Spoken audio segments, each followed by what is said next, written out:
Dead America, El Paso, Creeping Death Part 4. Dead America, the Second Month. Written by Derek Slayton. Narrated by Aaron Smith. Chapter 1. Rodriguez stood over a map laid out on the desk, staring intently at it. The lack of sleep from the night before, combined with the early morning light peeking through the blinds, made it difficult to focus. There was a thick black line that stretched to the east along the interstate, slowly consuming everything in its path. Every morning as the horde drew closer, he filled in a little bit more, muscles growing tighter and tighter as the threat made its way towards them. There were several circles along the interstate path, showing the approximate locations of the speaker setups that had been put into position the day before. While there were a few dozen of them, he knew it was the equivalent of putting a band-aid on a severed arm. Of course, he really didn't care about how effective they were, since their true purpose had been a diversion. The only way to sneak the trio of military hitmen past the fortified checkpoints that surrounded the city was to create a massive caravan where nobody but him knew the true number of vehicles. As he stared at the map, he shook his head. If one thing goes wrong, it's death, he thought to himself, taking a deep breath. Not just for me, but for anyone they suspect of supporting me. But what choice do I have? Do I just stand idly by while innocent civilians are slaughtered? He clenched a fist. No, this must be done. The threat at the top must be eliminated if there is to be any hope of a future. Is this a bad time? Javier asked as he entered the room. Rodriguez snapped out of his reverie and turned, waving his subordinate inside. No, please come in, he said. Javier walked over and stood over the map. Rodriguez pointed to the black line, tracing his finger along it to Van Horn, the last potential spot for a stand against the horde. Getting a little too close for comfort, Javier admitted. His superior nodded. That's an understatement, he agreed. Now tell me, what did you and Trenton find in Van Horn yesterday? There's a bridge on the interstate that we might be able to use to our advantage, came the reply. My initial thought was to use the guard railings over the side, but I don't know how viable that would be. Regardless of how we decide to proceed, it is going to require a massive amount of manpower. Rodriguez sighed. That's just something we don't have, he said, so we're going to have to get creative. Javier stepped away from the table, pacing and thinking for a moment. Why don't you tell me what the issue is? Rodriguez prompted, crossing his arms. The town is packed full of zombies, so if we start working on the bridge to set something up, we're going to get overrun in a hurry, Javier explained, stopping his pacing to look at him. Ideally, we should send in a strike team to clear them out. Rodriguez shook his head.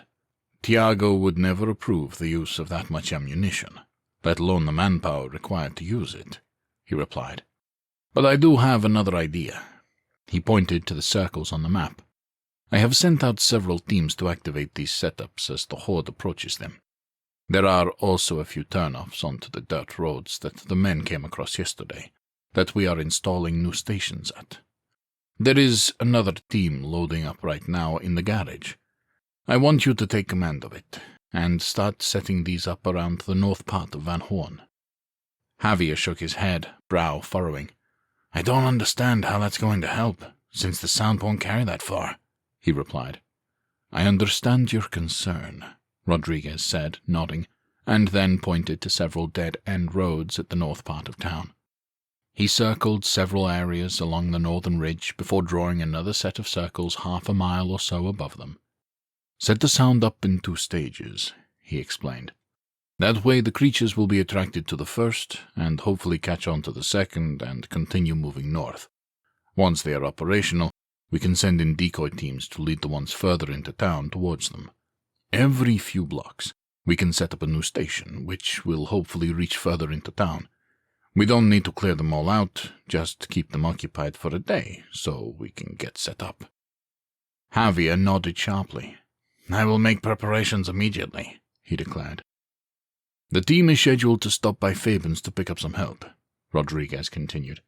"Take whatever help they can spare." He watched as his subordinate stopped at the door, hesitating. "Is there something else?" he asked. Javier turned back, licking his lips.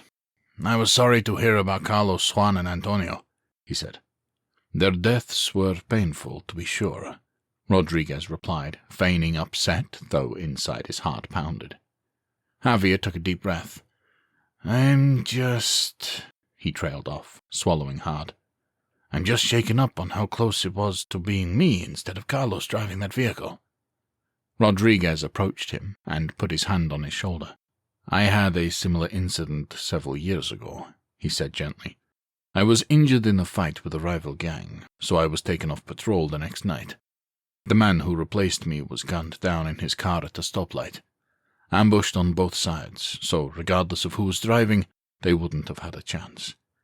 It haunted me until I came to a realization." Javier raised an eyebrow. "What was it?" "That we are in a dangerous profession, living in dangerous times," Rodriguez explained. "Death can come for us at any moment, regardless of what we do. You managed to dodge the Reaper yesterday, just as I did on that day. The only thing you can do is go back out and hope that you can avoid death for another day." "Thank you," Javier said, voice thick. He opened the door. "I will have a report for you this evening." As he stepped out, another cartel member stepped in, catching the door as it closed. "Whatever is it?" Rodriguez barked. "I don't have time for it." "Tiago Rivas wishes to speak to you," the man snapped. Rodriguez froze, breath catching in his throat. He knew he couldn't put off the big boss. He forced saliva into his dry mouth, mentally preparing himself for what could be a difficult conversation, especially after finding out from Sparks the day prior that he'd been suspected for being responsible for the failed assassination attempt on the cartel leader. "Is he in his office?" he asked. "Yes, sir," the cartel member replied. Rodriguez nodded. "I will head there momentarily." "I will let him know," the man replied, and headed out, the door slamming shut loudly behind him. Rodriguez took a moment, a deep breath, and then gathered his gun and notes before heading out. He walked down the hallway of City Hall, taking in the beautiful marble everywhere. Various cartel members moved about, making preparations for the horde that was still coming their way. The activity within the city the past few days had ramped up to a level not seen since the initial invasion. Rodriguez was relieved, at least a little, because it meant that at least everyone was taking the threat seriously. Rodriguez walked up the stairs to get to the main office at the top. As he approached the door, 2 guards stood outside. They were gigantic, wearing body armor and holding fully automatic weapons. They glared at him upon approach. "Well, I think it's safe to assume these guys believe I was behind the attempt on Tiago," Rodriguez thought bitterly, and straightened his shoulder when he reached them. "I was told the boss wants to see me," he said. One of the guards grunted and knocked on the door. "He may enter," Tiago called from inside. The guard opened the door, and as soon as Rodriguez was through, it slammed behind him. The office was fairly large, and still mostly intact from its pre-apocalypse life. The only noticeable difference were the windows, which had been triple reinforced with bulletproof glass, as well as a thick blackout curtain to block anyone else wanting to take a shot at the cartel leader. "Good of you to make time for me," Tiago drawled, sarcasm evident in his tone, "given how little you claimed we had." He got up from his desk, grabbing a glass of tequila, and stalked towards his second-in-command. His face was still bandaged up from the attempt on his life, although the wrapping was smaller than it had been before. Rodriguez furrowed his brow. "I don't follow, sir," he said slowly, feigning ignorance. "Oh, you don't?" Tiago asked with a sneer. "So, you're telling me that you don't remember storming into my office 2 days ago in a panic, screaming about how we were going to be overrun by an army of zombies within 2 days, unless I gave you what you wanted. Is that what you were saying?" He took another sip, entire body stiff and agitated. Rodriguez pondered for a moment, wondering how many glasses Tiago had drank since he'd woken up that morning, assuming he'd even slept the night before. Yes, sir, I do remember that, he said slowly. However, at the time— Ah, good. So you do remember lying to me, Tiago cut in, pointing a finger at him around the glass. That is a step in the right direction, I suppose. Now, let's see if you can remember why you thought it would be in your best interest to lie to me. Rodriguez kept his expression calm. He knew he had to play this carefully, or all of their carefully laid plans would be in ruins. Sir, at the time, the information I was given by Leon suggested we only had 2 days before they would be upon us, he replied. Tiago chuckled, taking another sip. So, either you are claiming ignorance, or you are claiming incompetence, he drawled, wagging his finger at his subordinate before leaning back against his desk. I fail to see how either of these things help your cause. Sir, regardless of timeline, Rodriguez replied coolly, be it what we thought then, or what it currently is, we took immediate and necessary action to fortify the city. Tiago clucked his tongue. And just what is that timeline, huh? He demanded. Or do you need to go consult with your co-conspirators in Fabens to concoct another lie?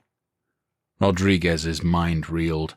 He had to be especially careful with the co-conspirators accusation. Thoughts racing on how to deal with it. He quickly decided that defending himself against it would cause the drunken cartel member to just focus on it more, so ignoring it would be the best course of action. Sir, the current projections have the horde reaching Van Horn tomorrow morning, he explained. It should reach Fabens the following evening, with the horde moving through El Paso before dawn. Tiago jutted out his chin. And that's with your efforts to stall them? He asked. Yes, sir. That's taking our actions into account, Rodriguez confirmed with a sharp nod. So, if you did nothing, they could be here when? Tonight? Tiago roared, glazed over rage in his eyes. Right now? Do you even know? Rodriguez forced himself to stay zen. Our actions could buy us as much as 6 hours at this point, he explained, assuming they are successful. 6 hours? Tiago spat, and then scoffed, waving his free hand around his head. What good is 6 hours going to do, huh? His second-in-command raised his chin. Sir, every hour we buy allows for another exit to be fortified. Every hour allows for holes to be patched up. Every hour allows us to stretch our empire. He paused, catching himself. Your empire, further out. It also has the added benefit of insulating us from further attacks should the U.S. military catch wind of what is happening here.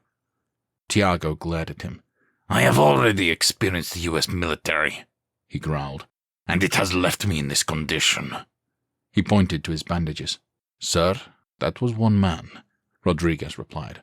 Now imagine if they sent 100, or 1,000. Fortifying our weak spots gives us a better chance of holding them off. Wouldn't you agree? Tiago stared him down for another moment before downing the rest of his drink.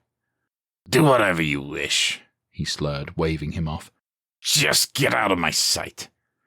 He turned and grabbed a half-empty bottle of tequila and poured another full glass. Rodriguez, not wanting to press his luck, turned and headed for the door. When he reached it, he stopped short at the cluck of his leader's tongue. I have another task for you, Tiago called. Rodriguez ground his teeth and then turned around to face him. Anything I can do, sir, he said. I want to see this spectacle, this horde that has you so worried, the cartel leader declared. Find a viewing place where I and some close personal friends can observe it. When you have it peeked out, tell my men outside, and only my men. They'll handle the arrangements to get me to and from the event. Rodriguez nodded. As you wish, sir, he said, and then headed out, the guard slamming the door shut behind him once again. As he rounded the corner, his heart nearly leapt into his throat, and a cold sweat broke out on his forehead. Clearly, this is a trap, he thought frantically. If another attempt is made on his life, he'll know it was me. Of course, if no attempt happens, he may kill me anyway for revenge on the first attempt. Regardless, we have to proceed. But first things first, we have to buy time in Van Horn. He took a deep breath to steady himself. The horde was a much larger threat than Tiago Rivas, and it was on the horizon. He calmed himself and headed out to the garage to pick up a team and head to Fabian's. Chapter 2. Rodriguez drove along from the garage, working his way down the city streets to the interstate. There was a hive of activity there as cartel members and civilians alike worked together to fortify the town, just in case. As he approached the interstate exit, a cartel member waved him down. Rodriguez slowed to a stop and rolled down the window. "I'm sorry, sir," the man said, "but you're going to have to find another on-ramp. This one is secure." He poked his head out, looking down towards the interstate. He spotted several men working on a barricade. He got out of the SUV and began walking towards it to have a look. The cartel member gasped, apparently having realized who he was. "I'm sorry, sir," he gushed. "I can have the men open it up for you." "Not necessary," Rodriguez replied flippantly. "I just want to inspect it for myself, that's all." The cartel member sighed with relief, following him up to the next block. As they grew close, he let out a loud whistle, gaining the attention of the men working. When they turned and spotted Rodriguez, they stood up straight and stoic.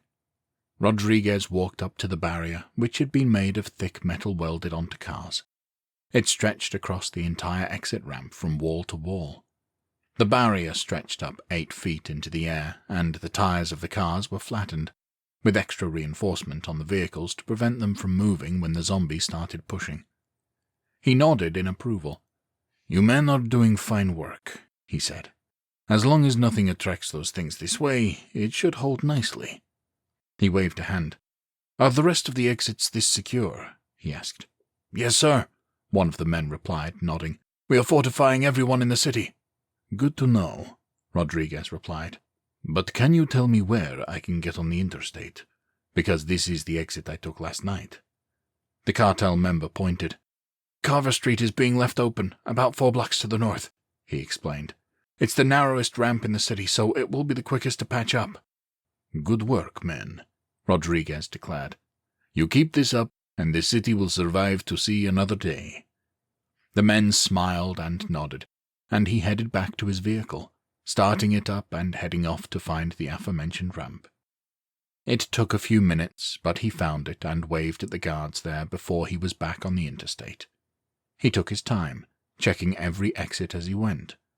Every single one had been turned into a mini-fortress. Metal stuck up from the road, standing tall and creating a barrier that would be difficult for the ghouls to penetrate. These weren't rural exits like the ones in Fabian's that were wide open on both sides of the road. Thankfully for the inhabitants of El Paso, these exits had concrete walls on either side of them, making it easy to create a seamless wall. With Fabian's, as soon as one zombie walked off of the main road, they had a conga line following them. The drive was peaceful until Rodriguez reached the checkpoint, which was a few miles outside of the city. This heavily armed location was refortified with double the armed manpower since the previous attack by Hammond and his crew. It stood as a major obstacle to Rodriguez and his plans. As he approached, one of the guards waved him over. He pulled up, staring through the tinted windows at the surly guard. Rodriguez assumed he was tired of the constant stream of vehicles trying to leave the city. He rolled down the window, and the guard's surly expression relaxed. "Oh, it's you," he said with relief. "Please proceed, sir." Rodriguez nodded and rolled up the window as he carried on. He glanced in the rearview mirror, seeing a few dozen armed men, as well as 2 pickup trucks with heavy machine guns on the back. "Let's hope getting back through is that easy," he thought, "because if not, we're going to be torn to shreds in a hurry." He sped down the interstate towards Fabian's, unsure of what he was about to find there that day. He knew that everyone in the town was on edge already, with the threat of the creeping death headed their way, and people like Angel roaming free among their ranks. He couldn't imagine what was going through the civilians' minds, watching people who didn't care if they lived or died working on the town defenses. After a short drive, he arrived in Fabian's, pulling off the interstate. There was some work being done on the east-facing on-ramps. Several cars and other debris lined the road, blocking it off. While they were trying their best, it was clear they didn't have the manpower or resources to properly defend the town. Rodriguez pulled up to the command center, stopping in the parking lot. There was a crowd in the middle, with cartel members on one side and the townsfolk on the other. "That's never going to work, old man," Angel bellowed. "You don't have a clue what you're doing." Rufus snarled. "Motherfucker, I was blowing shit up back before your daddy fucked up and didn't pull out of that $2 whore," he barked. Angel flicked open a switchblade, taking a step towards Rufus, and Rodriguez let out a sharp whistle. "Enough!" he yelled, his voice booming. He walked over and smacked the blade out of Angel's hands as if disciplining a child. "Put that away!" He ignored the younger Rivas's glare and turned to the rest of the cartel members behind him. "Is there not enough going on without this nonsense? If we're going to survive this, we must work together." "Tell that to the old man over there," Angel scoffed. "He's the one who doesn't know what he's doing." Rufus opened his mouth, but before he could say anything, Rodriguez turned and glared down at Angel. "You would be wise to learn from your elders," he said, voice low and menacing. Angel sneered. "If he had anything worth teaching, I just might," he replied. "Step up to me again," Rufus called from behind Rodriguez, "and I'll teach you how to fit a boot inside an asshole." Angel roared, taking another step, but Rodriguez flattened a hand against his chest and shoved back. Finally, the younger Rivas grunted and tore away from him, heading towards his vehicle with an entourage. "Where are you going?" Rodriguez snapped. "I'm going to Van Horn to blow some shit up," Angel called back over his shoulder. "Unless you think we need to protect those precious buildings." Rodriguez waved at him dismissively. "Do whatever you need to," he said. "Just do something productive." Angel didn't respond, getting into his SUV with 3 other cartel members. They peeled out of the driveway, speeding off towards the next battlefront. Rodriguez looked around at the rest of the group and took in a deep breath. "I take it Javier has already been by?" he asked when he realized that Leon, Rufus, and Clara were the only ones present of the Fabens team. "Yeah, he picked up Sparks, Trenton, and Jeff to help him in Van Horn," Leon explained. "Said something about distracting zombies. Didn't really question it since we figured you had a plan." Rodriguez chuckled. "That might be a little too generous of a description," he muttered. "Well, anything that buys us more time to get ready is going to be welcome," Clara piped up. "Based on Angel's reaction, he seems convinced you need more time," Rodriguez replied with a sigh. "What were you two fighting about anyway?"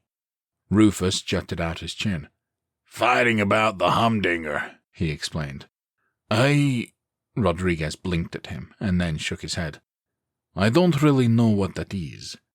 "Well, come on," the old man replied, waving for him to follow. "I'll show you."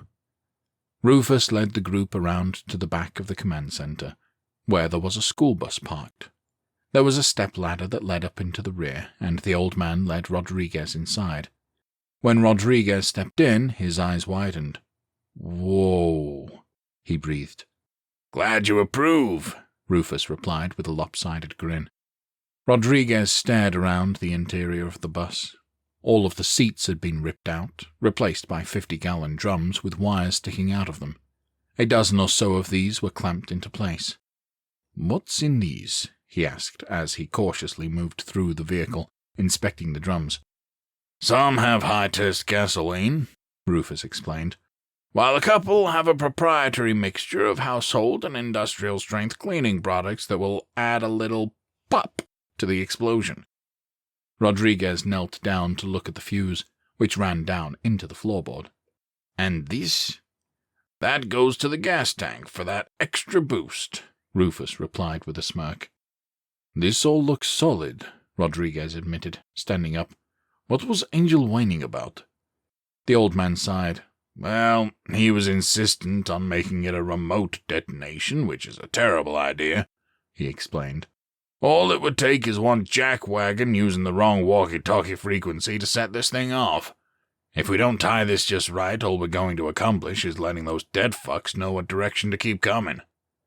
"Having a person set this off sounds like a good idea," Rodriguez mused, rubbing his chin. except for their life expectancy. Rufus nodded. Yeah, that is a concern, he agreed. But Clara and I are going to head up to the detonation zone to find a hiding spot for the lucky person who gets to set this off. I didn't think there was much to the north of here, Rodriguez replied, raising an eyebrow. There ain't, the old man confirmed. But from some of the satellite imagery, it looks like there are some storage buildings. We don't need Fort Knox, just something sturdy to hang out in for a few hours. Rodriguez nodded. Do you require anything from me? He asked. Nah, I think we can handle it, Rufus replied with a shrug. Very well, then, Rodriguez replied. I will do my best to buy you as much time as possible. The old man wagged a finger at him. Now that we can use, he said. The duo hopped down from the bus, and Rodriguez looked to Leon. Defense is going well here, he asked. If those things do make the mistake of coming our way, Leon declared, we're going to make them pay. Rodriguez chuckled and nodded. Good to hear, he said. Well, unless you need me for anything, I'll be on my way to Van Horn. I'll have an updated status situation if you want to send someone by to pick it up this afternoon, Leon replied. Rodriguez shook his head. Won't be necessary, he said. My men will be here at 5 a.m. to head off to Van Horn. We know the horde will be getting there in the morning, so it should give us time to prepare. Understood, Leon replied with a sharp nod. We'll be ready. Rodriguez raised a hand and headed off with the cartel members, jumping into an SUV and speeding off for Van Horn. Well, girl, Rufus said, clearing his throat, we got a full day ahead of us. What do you say we get rolling? Clara jerked a thumb over her shoulder. I got our weapons stashed in the office, she said. I'll grab them and see if Ethel can spare a to-go canister of coffee. He grinned. Good plan, he replied. I'll meet you out front with the truck. You two be careful out there, Leon said. I don't want to face Sparks if something happens to you. Rufus chuckled. You're wiser than you look, man, he said, clapping Leon on the shoulder. Chapter 3. Rufus drove the truck across the bridge to the north, out of Fabens. Pretty much as soon as they crossed the bridge, they were in a desert wasteland. He took it slow, partially to stay safe, but partially to just enjoy the drive, since they weren't going all that far. In less than a mile they came up on a dirt road intersection. He stopped to look around as Clara stared at the map. Looks like the buildings are about a half a mile to the east here, she said. Anything to the north? Rufus asked. She studied the map and then shook her head. Nothing but wasteland. This is the humdinger spot, then, he declared.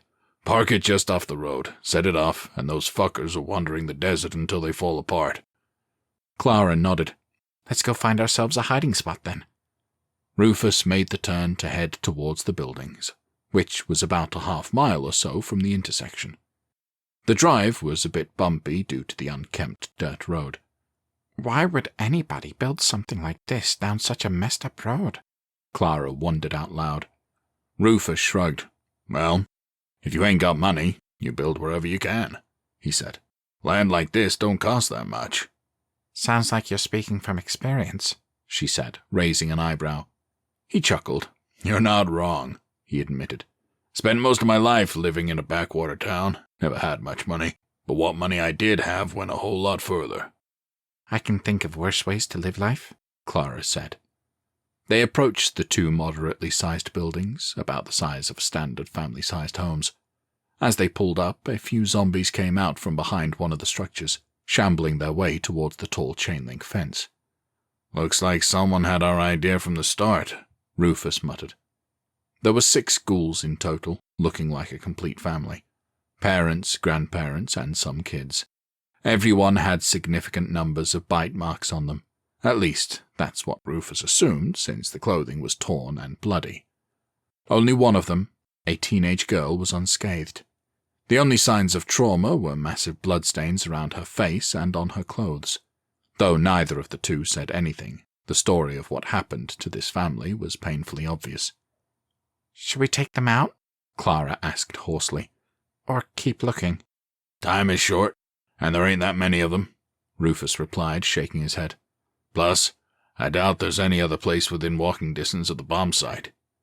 She turned to him, eyes widening. Why walking distance? She asked. Isn't the trigger man going to have a vehicle? She shook his head. Rule number 1 of surviving a war, he drawled. Always assume shit is going to go sideways. Fair enough, she agreed with a sigh. Besides, Rufus continued, they're behind a locked gate, so it'll be like shooting fish in a barrel. You know that's actually quite difficult, don't you? Clara asked with a smirk. The water causes a dramatic slowdown of the bullet after about 3 feet. Rufus chuckled. Would dynamite in a barrel get the job done? He teased. As long as you're okay with fish sticks instead of a fillet, yeah, she replied with a shrug. Hell, at this point I'd be thrilled to have anything that didn't come out of a tin can, Rufus moaned. She snorted. You and me both, buddy, she agreed. They got out of the vehicle and headed towards the gate. Most of the zombies had reached it by that point, and thrashed about against the chain link. The lock on the gate ran through a metal chain connecting 2 portions of the fence. Looks like that's pretty sturdy, Rufus said. Clara nodded. That's good, because I'm not in a hurry to do any running, she quipped. He laughed and pulled out his handgun. He aimed at the tallest zombie, most likely the father, and then paused. Where are my manners? He asked, stepping back. Would you like to do the honors? She shrugged and nodded. Sure, a little target practice couldn't hurt, she replied. The old man handed the gun over, and she steadied herself, aiming carefully. She quickly popped off 3 rounds in rapid succession, dropping the zombies efficiently. Rufus nodded in appraisal. I'm guessing you're a Texas girl, he drawled. What gave it away? She asked. He inclined his head to her hands. 3 shots, 3 kills, he replied. Want to see if I can make it 6 for 6? She asked, a twinkle in her eye. Be my guest, Rufus replied, waving towards the remaining ghouls with a flourish. She smirked and took aim again, quickly snapping off 3 more shots that found their marks. Within seconds the threat had been ended, and Rufus curled his fingers into an A-OK sign, giving her a wink. He walked to the back of the truck and pulled out a crowbar, beading back to the gate lock. It only took him a few moments of work to crack it, allowing them entry. The duo moved cautiously through the open area leading up to the buildings, which were about 15 yards away from the gate. Let's clear the outside first, Rufus suggested quietly. Good call, Clara replied with a nod, and they did a quick sweep of the area, staying as far away from the structures as possible to avoid something jumping out at them. They circled around, not seeing any movement before turning their attention to the buildings. Rufus approached the first one, jiggling the handle of the secured door, finding it locked. They looked to the second building, where the front door hung ajar. They moved slowly, Clara aiming downrange and Rufus clutching the crowbar. They reached the door and he pulled out a flashlight, shining it inside. There was no immediate movement, so he eased the door open and they swept the room. It looked as if several attacks had taken place, with multiple bloodstains on the floor and walls. The room was mostly wide open, with some boxes and cots set up in the corner. It looked like it had been a storage room of some kind that the family had turned into their own little shelter that had quickly turned deadly. Looks like it's clear, Rufus said. Just as he finished speaking, there was a light moan from the back corner, and they both swung towards the noise. Or not, he muttered. They moved cautiously towards the source of the noise, weapons at the ready. Finally, they grew close enough to see what had been causing it. One of the younger family members appeared to have been a victim of the other zombies, having been feasted on too much for it to head outside with the others. Most of its legs were completely gone, rotting muscle falling off of the bones. Its upper body was a mess as well, with one arm missing and the other with a minimal amount of meat on it. It didn't have the strength nor the limbs to move far, simply writhing about on the ground. The duo stared at it for a moment, both giving silent condolences to someone who died a horrific death. Finally, Rufus stepped forward, driving the crowbar through its forehead, ending its tortured existence. Clara grabbed a blanket from one of the cots and brought it over, tossing it over the unmoving form. Whoever gets this job probably doesn't want to see that when they get here, she said. Valid point, Rufus agreed. Come on, let's get the gear out of the back. The duo headed out and back to the truck, picking up a couple bags of goods containing food and a radio, among other things like a camping light. They set it down, putting the light by the door. Well, it ain't the coziest place in the world, Rufus drawled, but it'll get them through the night. I've certainly stayed in worse places, Clara added. He shot her a curious look, and she scoffed. Oh, don't tell me you've never gone home with the wrong person from the bar before, she said. Rufus chuckled. Got an ex-wife from that exact scenario, he declared. Well, at least I think I did. It was $1 shot night, and it was payday, so I don't remember much from that week. Good to see some things stay the same regardless of generation, Clara quipped. They shared a laugh and headed back to the truck to begin their drive back to Fabens. Chapter 4. As Rodriguez drove towards Van Horn, he kept an eye on the sides of the road. There wasn't a whole lot of cover, given the desert landscape, but there were a handful of dense green bushes that popped up from time to time. As he reached a few miles of the target, something caught his eye. It wasn't much, just a reflection off of a front vehicle decal. If anybody else saw it, they might ignore it, but to his trained senses he knew it was something much more significant. Hammond and his team were somewhere on the road, and the reflection was enough to clue him in. Ballsy to hide out that close to all the action, he thought. Granted, of everything else they've done recently, this is certainly the least dangerous. He put that knowledge to the side of his mind as he pulled up half a mile short of the bridge in Van Horn. There were 3 truckloads of cartel members standing around. Some hung out behind the vehicles, prepping tools like welders, while others kicked a soccer ball around to pass the time. Rodriguez got out, eyes blazing. "What is going on here?" he barked. "Why aren't you working?" Jose approached him, palms up. "Sir, we went to start working on the bridge, but within minutes there were 100 of those things below us," he said quickly. "We saw more heading our way from the north, so we quickly retreated until the others could do their jobs." Rodriguez's shoulders relaxed and he nodded. "Very well," he agreed. "You made the correct decision."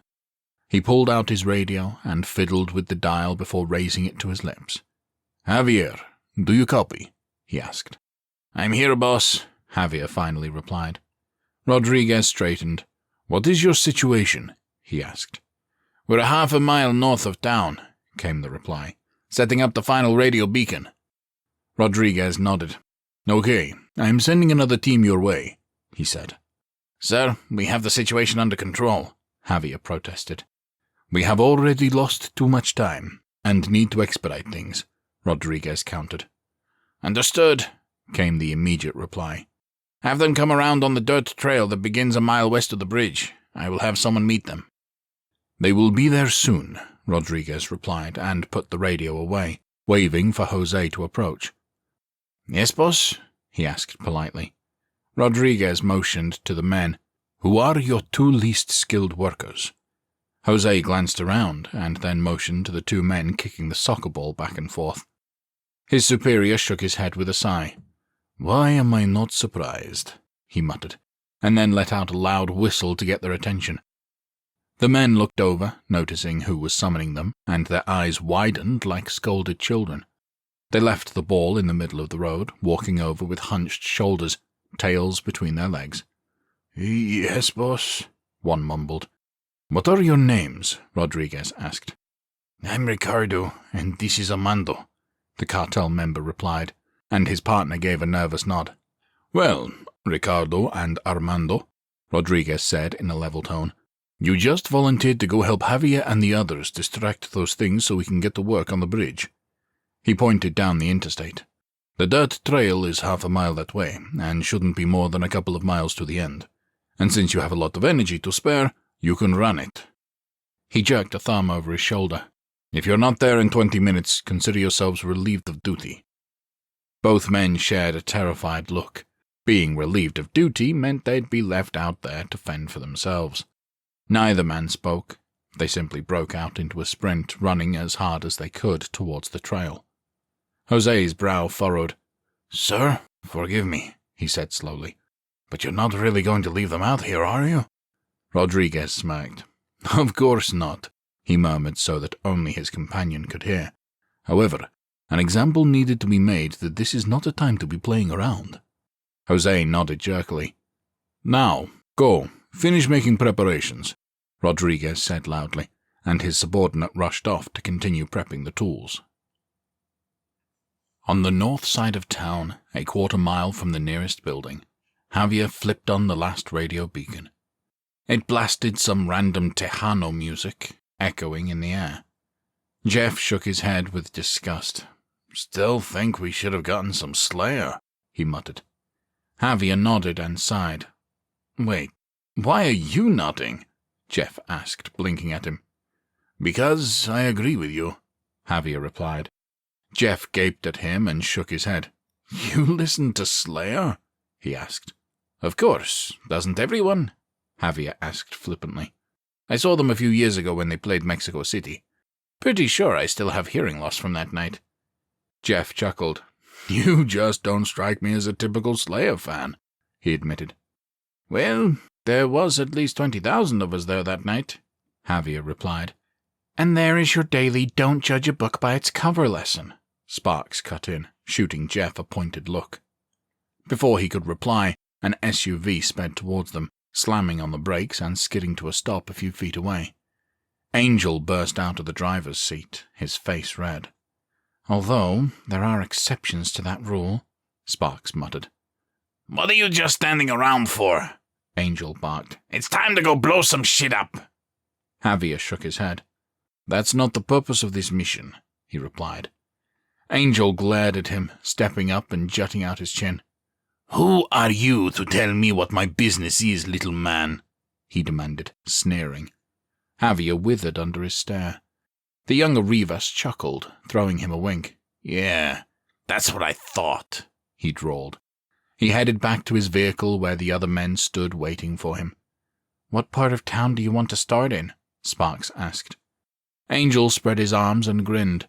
You can start anywhere you want, sweetheart, he declared. We're going to raise some hell and have some fun. Oh, and if you see a tripwire running across the street, you might want to avoid it. He jumped back into the SUV with his crew and did a burnout before peeling out, heading towards town. Trenton sighed. That's going to make life a little more difficult, he said. Doesn't change what we need to do, Sparks replied, taking a deep breath. If we're lucky, his stupidity will draw them over to him. Trenton raised an eyebrow. And if we're unlucky? He asked. Then his stupidity is going to be the full weight of the town down on us, she said, and stretched her arms above her head. Regardless, we need to get moving. Javier jerked a thumb over his shoulder. We need to go pick up the reinforcements at the trail before we start working, he said. I can handle that, Trenton piped up, raising his hand. Just let me know where you are going to start, and we'll come find you. There is a hospital on the far east side of town, about 3 blocks south, Sparks said. It's the only 2-story building on that side of town, so it's our best bet to get the sound out. Jeff furrowed his brow. Isn't that going to be dangerous, though? He asked. Big buildings usually means a crowd. Well, we did bring you along for more than generalized assumptions, Javier teased. The skinhead chuckled and shook his head. Yeah, I probably deserved that one.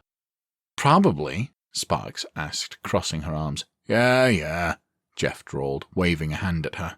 Are we doing this, or do I have to go through sensitivity training first? Trenton waved as he turned towards the trail. You be safe, he called. I'll be over there as soon as I can. I got my radio, so I'll let you know when I'm close. He took off at a jog along the desert landscape, and the others got into their SUV. Javier fired it up and drove down the road to a house on the far edge of town. He pulled into the driveway and cut the engine. We'll walk from here, he said. We don't want to draw attention to ourselves until we are ready. The trio got out of the vehicle and geared up. They grabbed guns, knives, and a canvas bag full of speakers. Javier heaved the bag over his shoulder and stumbled a bit as the weight of it threw him off. You want me to get that? Jeff asked as he caught up, helping him straighten up. Javier shook his head. giving him a sheepish smile.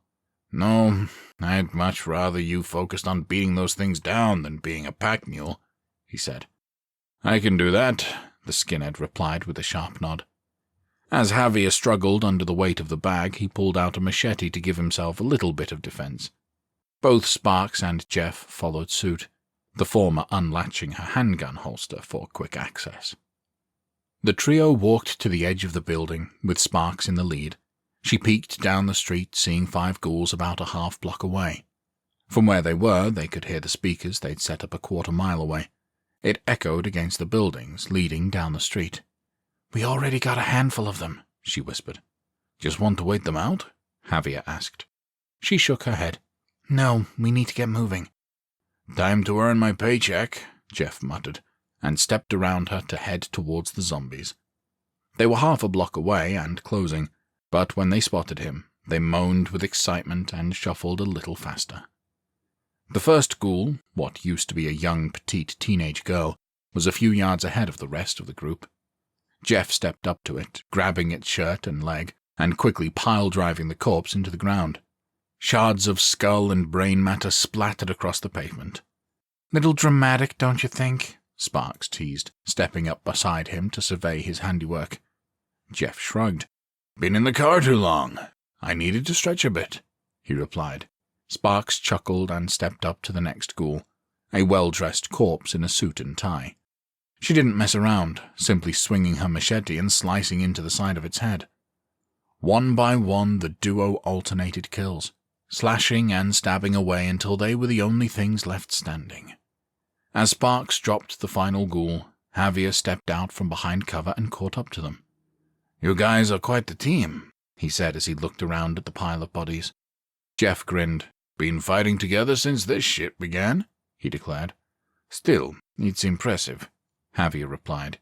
"We have guys who have been together for years, who look like 2 drunks on ice when they get into a fight." Jeff raised an eyebrow. "And yet you guys were able to take over El Paso," he quipped. "Not sure what that says about the town." "I would answer, but I don't want to offend," Javier replied, lip curling. The skinhead shrugged. "Hell, I don't live there," he drawled. "Have at it." "Or maybe we could save that for the ride home," Sparks prompted, holding up her machete. The men nodded in agreement, both a little sheepish at her parental tone. The trio made it to the end of the street, 2 blocks from the hospital. As they reached it, Sparks peeked around the corner and spotted a couple dozen zombies on the side street, wandering towards them. It appeared they were drawn by the music in the field. The ghouls looked around frantically, trying to get a sense of where the noise was coming from. "There's a lot more than we can handle," Sparks murmured, "so we're going to have to make a break for it." Jeff raised an eyebrow. "And go where?" he asked. Sparks turned and looked again, seeing they were still half a block away. She glanced up the street, spotting a wooden privacy fence 2 houses up. "Get to the other side of the fence and lay low," she suggested. "Hopefully they'll be more interested in the music than us." Jeff shrugged. "Fuck it, let's do it," he agreed. Sparks led the trio out, quickly sprinting across the road. As they went, the moans from the ghouls intensified. Within seconds, however, they were across the street and headed towards the fence without looking back. Sparks was the first one around, taking cover behind the 6-foot-tall structure. As she whirled around the corner, she startled at the sight of a zombie standing right there. Instinctively, she jumped, leading with her knee and catching the ghoul in the chest. The force of the impact sent them crashing to the ground, with several of the zombie's ribs cracking as the full force of the knee strike hit. Jeff rounded her, jamming his machete into the ghoul's head to end the threat. The 2 of them scanned the yard for more enemies, letting out sighs of relief when they saw none. "You okay?" the skinhead asked. Sparks nodded. "Yeah, I'm good." They worked back around to the fence, with Sparks taking point again, gently moving Javier behind her. The first few ghouls from the side street came into view, with several of them looking in their direction, knowing that the 3 humans had recently run that way. After a few tense moments of them staring, the creatures were distracted by the sounds of music in the distance. Sparks breathed another sigh of relief as the ghouls headed north towards the speaker setup. As the leaders left, so did the rest. a caravan of zombies heading off to the field. "We're clear," she murmured. "None of them are coming this way?" Javier asked. She shook her head. "Nope, they're going for the music," she confirmed. "Well, let's get moving before they change their minds," Jeff suggested. Sparks led them through the yard, staying away from the road for additional cover. When they got to the other side, she peeked out from the fence, making sure there weren't any more surprises. Despite being several blocks deep, the music was still strong enough for them to hear, however faint. "The hospital is going to be too far away," she said quietly. Javier raised an eyebrow. "Too far away for what?" he asked. "Listen," she said, tapping her ear. The group quieted down, and they could barely hear the music, and both men's eyes widened. "Shit," Jeff muttered. "I mean, I'm all for busting heads just for the hell of it, but it would be nice if it wasn't all for nothing." Sparks reached into one of her combat pants pockets, pulling out a cell phone. Javier furrowed his brow. "Pretty sure that even before the zombies you wouldn't be able to get reception out here," he said. "I don't doubt it. However, these things are still useful," Sparks explained. "Saved my ass a few times." She pulled up the timer function. "Okay, we have kill switches for the big setups, right?" she asked. "Yes," Javier confirmed with a nod. "We're doing what, an hour for the one at the hospital?" she asked. He nodded again. "Yes, that should be enough time to pull whatever we're going to be able to pull," he replied. Sparks fiddled with the phone, setting the timer for an hour and a half. She started it and set the device on the ground. "In 90 minutes, that thing is going to start blaring," she said. "So that gives us half an hour to get set up at the hospital." Javier pursed his lips. "But won't that thing just draw them here and stop them from hearing the other sound?" he asked. "After about 10 minutes of going off, the volume decreases to a little more than a murmur," Sparks explained. "It may keep a few of them here, but not enough to matter." "We'd better get moving then," Javier said.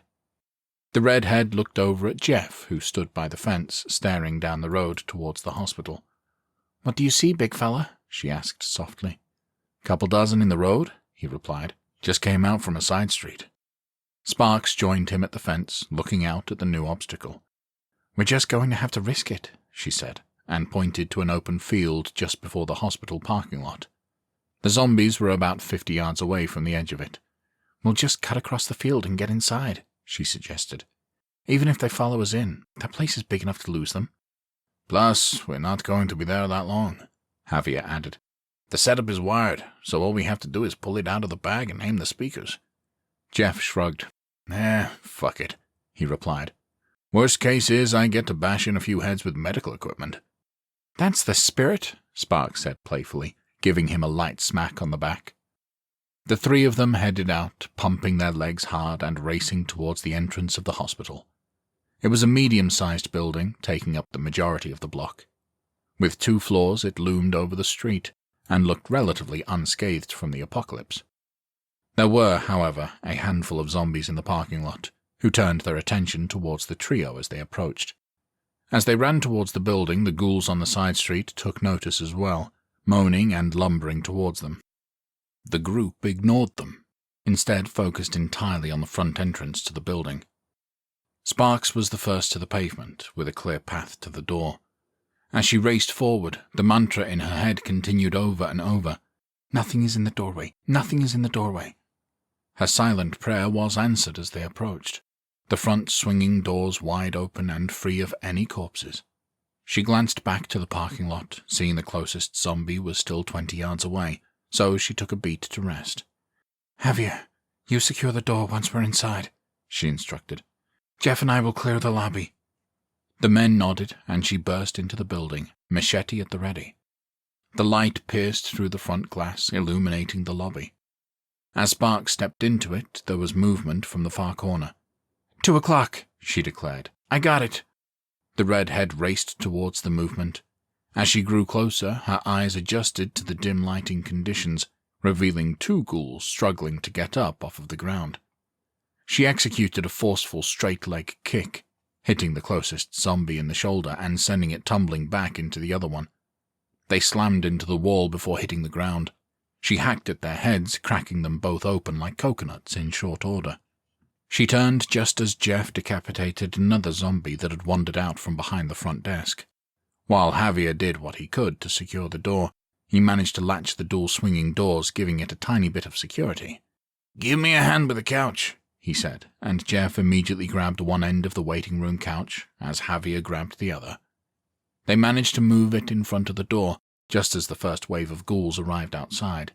"That ain't gonna hold many of them," Jeff said, "but it'll buy us some time."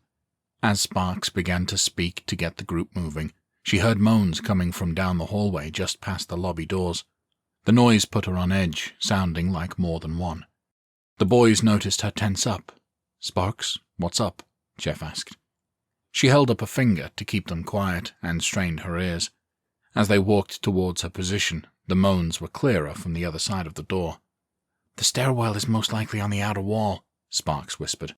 "Get in there, hang a right, and get moving." They nodded in agreement, ready to move on her mark.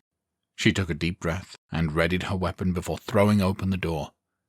As soon as she did, a zombie snarled at her from 3 yards away. Sparks lowered her shoulder and bashed into the ghoul's chest, sending it stumbling back. The creature, a nurse in tattered and bloody scrubs, crashed to the ground. Just past her was the main hallway that ran to the right and left, as well as straight ahead.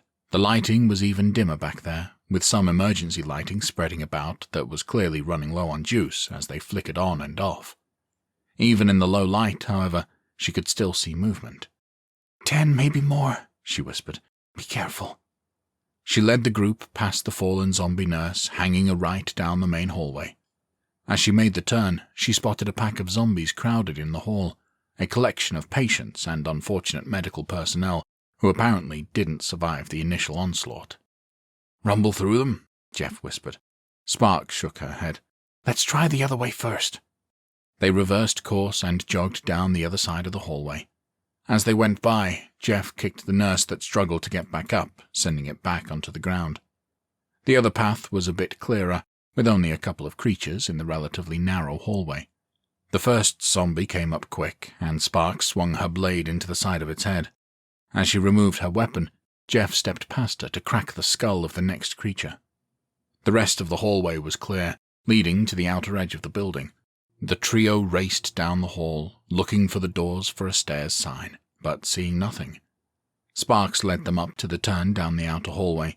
She glanced around the corner, relieved to see there were only a few zombies about halfway down. She glanced back to the main area, and only a lone monster had managed to stay within eyesight of them. "We got a few to deal with, at least from what I can see," she murmured. "Watch the doors as you go by." Jeff and Javier nodded, following her out. They moved at a slow pace, staying as silent as possible. The emergency lighting was still dim, the sun from outside barely peeking through with patient rooms on either side of them. The light illuminated the rooms with just a little coming through the glass windows that looked into them from the hallway. With no immediate threat, the trio moved cautiously down, Sparks slowing before every door to make sure it was closed. The 3 ghouls down the hall began to lumber towards them, but they were still 15 yards away. After finding a few doors closed, Sparks startled when a zombie slammed into one of the windows, causing her to raise her weapon to strike. She relaxed when she saw the door was secure. The 3 of them looked at the creature, what used to be an older gentleman, and it was covered in bites. It scratched and moaned and gnashed against the window.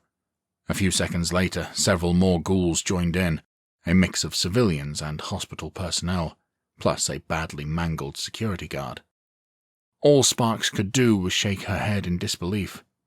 "It looks like they locked them in there," Jeff breathed. Javier shook his head. "Or one infected person turned and everything snowballed," he suggested.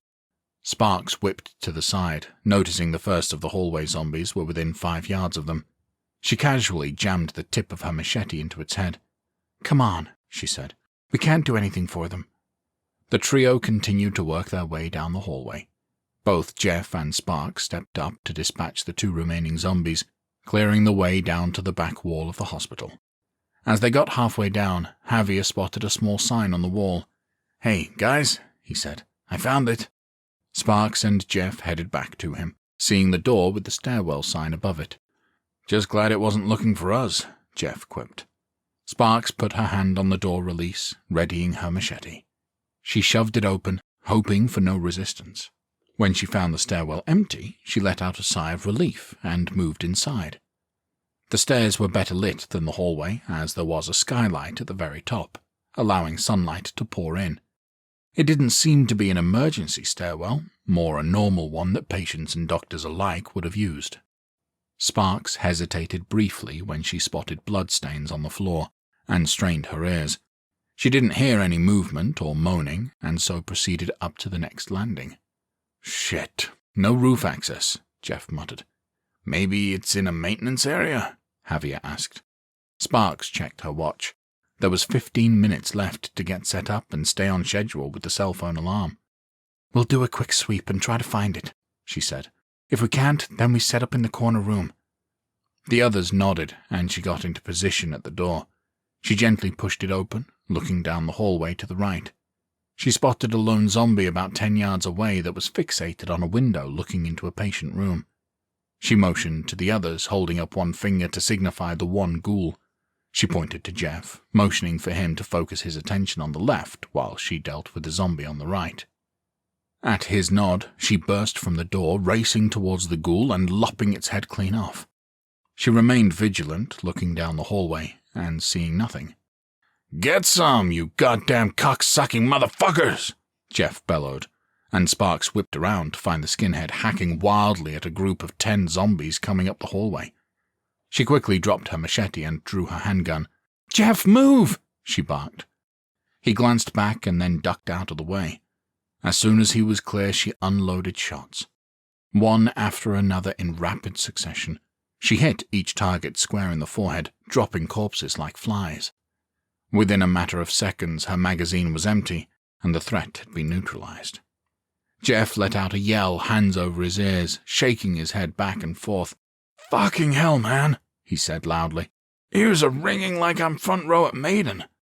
"Better than being eaten," Sparks replied dryly. "Still," he groaned, lowering his hands. "How are you not doubled over in pain right now? That shit was loud as hell." She shrugged. "Years of firearm training with substandard hearing protection," she explained. "Plus, it wouldn't surprise me if I had some inner ear damage from taking too many blows to the head from folding chairs." Javier's eyebrows hit his hairline. Jeff chuckled. "It's a long story," he said. "Something for the ride home, I suppose," Javier replied. "Come on," Sparks said, holstering her empty gun. "Let's find that access." She led them down the hallway, everyone carefully stepping over the corpses on the floor. They reached the end of the hall, looking around a corner and seeing a zombie standing in an open doorway, about 10 yards away with its back to them. She held up her hand, forcing the others to stop, and quietly walked towards the unsuspecting ghoul. As she got close to the creature, it heard her and turned, but didn't have any time to attack. She kicked it hard in the back, sending it flying into the room. She quickly reached in and grabbed the door, slamming it shut and trapping it in. The noise from the door slamming caused some other creatures on the floor to moan, although it didn't sound like too many of them. She looked towards the far end of the hall, seeing a trio of shamblers appear from around the corner. Sparks brandished her machete, letting Jeff know it was safe to join her on the front lines. "No more hearing loss today if I can help it," she muttered. "That is appreciated," Jeff replied. The duo walked towards the threat, making sure to check the doors to see if they were closed. With 3 quick strikes, the coast was clear. They listened closely for a few moments, waiting to see if they heard any more moans. Nothing came. After a moment, Jeff let out a loud whistle, which was followed by more precious silence.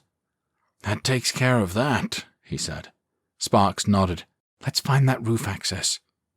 They headed down the next hallway on the outer rim of the building, finally finding a maintenance closet. Jeff reached for the door, but Sparks stopped him and knocked on it first. A second later, a loud thud smacked into the other side. "Can't be too careful," she said, raising her machete. Jeff nodded in thanks and threw open the door. Inside was a badly damaged zombie with multiple bites all over its body. It looked like the poor creature had been feasted upon before taking shelter in the maintenance closet to die alone. With one quick swipe, the skinhead put it out of its misery. They stepped into the room, spotting a ladder on the back wall that led up to a hatch. Jeff clambered up and shoved it open, letting out a groan as the sunlight glared into his eyes. "Fuck! Blind and deaf," he muttered. "This is a fun day." He climbed up onto the roof and quickly swept the area, finding it empty. "We're clear," he called, and turned to help Sparks and then Javier up through the hatch. The trio took a moment to let their eyes adjust and then scanned the area. "I think if we set it up in the corner, that'll cover the area we need," Sparks suggested. Javier nodded in agreement before rushing over to begin setting up. As he did, Jeff walked to the front of the building and looked down, letting out a low whistle of dismay. "What's up?" Sparks asked, cocking her head. The skinhead nodded towards the edge and waved her over. She approached and looked down, eyes widening. On the ground were about 100 zombies all pressed against the front door. "Do we know how to attract a crowd or what?" Jeff joked. She chuckled darkly. "We do have skills, no argument there," she replied. The two of them simply stared down at the horde.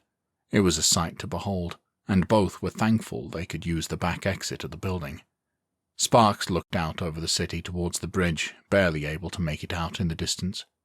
While buildings and houses blocked much of the road, she could see considerable movement on the streets. "Once he sets that up, we're going to have to move," Sparks murmured. Jeff nodded in agreement, and then the two tensed when a giant explosion went off about 6 blocks to the west. "What the hell was that?" he demanded. Sparks grunted and shook her head. "Fucking angel."